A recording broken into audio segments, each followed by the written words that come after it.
নতুন দিল্লীত কেন্দ্ৰীয় গৃহ পৰিক্ৰমা বিভাগৰ ৰাজ্যিক মন্ত্ৰী নিত্যানন্দ ৰায়ক সাক্ষাৎ অসম মুক্তিযুঁজাৰু সংস্থাৰ এক প্ৰতিনিধি দলৰ ৯টা দাবীৰে মন্ত্ৰীগৰাকীক দাখিল কৰে এক স্মাৰক পত্ৰ। মুক্তিযুঁজাৰুৰ পৰিয়ালৰ বাবে সন্মান পেঞ্চন আঁচনিৰ দাবীৰে প্ৰদান কৰা হয় স্মাৰক পত্ৰ। তদুপৰি নতুন দিল্লীত মুক্তিযুঁজাৰু আৱাসৰো দাবী জনাই প্ৰতিনিধি দলটোৱে।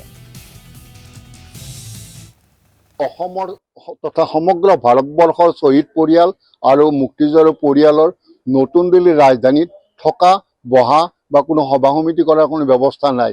সেইকাৰণে আমি এটা স্বতন্ত্ৰ সেনানী এবং শ্বহীদ নিবাস দিয়াৰ কাৰণে অনুৰোধ জনাইছোঁ।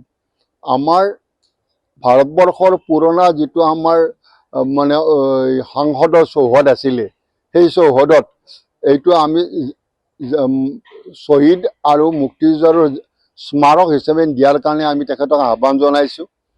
ভাৰত চৰকাৰ তথা ৰাজ্য চৰকাৰসমূহৰ চৰকাৰী চাকৰি 5% সংৰক্ষিত ৰখাৰ কাৰণে আমি অনুৰোধ জনাইছোঁ। আমাৰ যিসকল স্বাধীনতা সংগ্ৰামী শ্বহীদ পৰিয়ালৰ থকাৰ ঘৰ নাই, কোনো ব্যৱস্থা নাই, কোনো ইনকাম নাই, তেওঁলোকক একোটা আৱাস যোজনা দিয়াৰ কাৰণে অনুৰোধ জনাইছোঁ। এই আমি 9টা ডিমাণ্ড দিছোঁ তেওঁলোকক। তেখেতসকলে কৈছে যে আমি এইটো বিবেচনা কৰিম আৰু আমি আশা ৰাখিছোঁ যে বৰ্তমান যি লোকসভা সংসদ চলি আছে, এই সংসদৰ ভিতৰত তেখেতসকলে এটা আলোচনা কৰি ইয়াৰ সুব্যৱস্থা কৰিব।